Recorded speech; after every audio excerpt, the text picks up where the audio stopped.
Isobel Stonecrow noticed the rot developing at the beginning of February. The condition of her fingernails had become shameful in the last few weeks. It didn't seem to matter how much she washed her hands.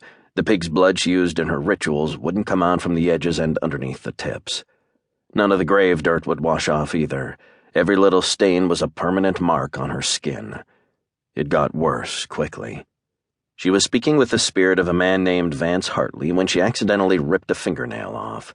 She was beating on her newest bass drum with mallets, and she caught the jagged tip of her nail on the drum's beaded trim, and then it just came clean off. The entire thing. Isobel finished the job anyway. She desperately needed the money, $500, and she'd already spent the deposit, so she couldn't return it to the client.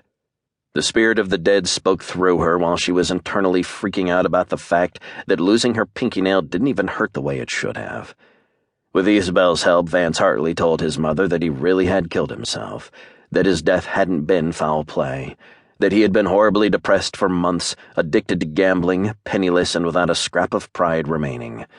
It had seemed so much easier to hang himself rather than admit that he needed help to his family.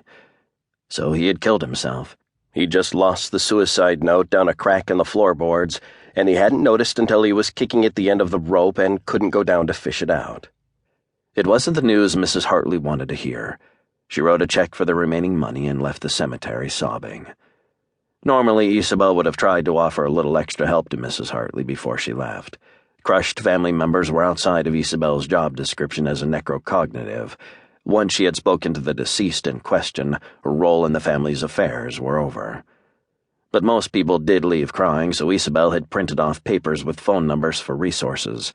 Suicide hotlines, grief management therapists, that kind of thing. That night she let Mrs. Hartley go without speaking to her. Isobel sat down on Vance's grave, legs straddling either side of the cross on the top, arms hugging the figure of Jesus, and inspected her pinky finger. It was definitely gone. The skin underneath was black.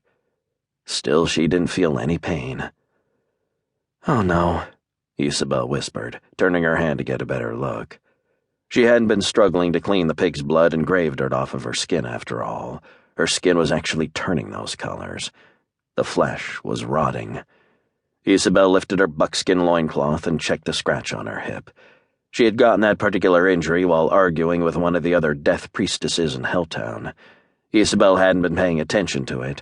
She'd always been a quick healer and assumed that wouldn't change. The scratch hadn't changed in a week.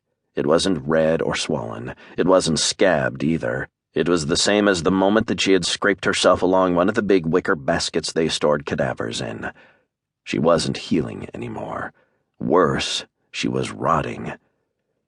"I'm out of time," she told the indistinct figure of Jesus on Vance Hartley's grave. He didn't offer any sympathetic words for her, probably for the best. If a statue had started talking, Isobel would have started suspecting that her brain was rotting too. She shouldn't have been out of time, though. The only thing keeping her alive at the moment was her agreement with Ander, a demon crime lord who used magical contracts to bind people who were on the brink of death to his service.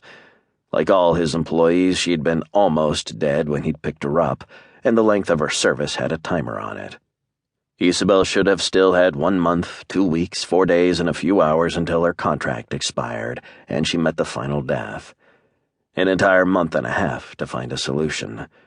Yet her fingers were rotting, the cut on her hip wasn't healing, and Isobel was definitely running out of time. It no longer seemed important that she was out of money to refuel her RV and feed herself. Mrs. Hartley was the last client that she serviced.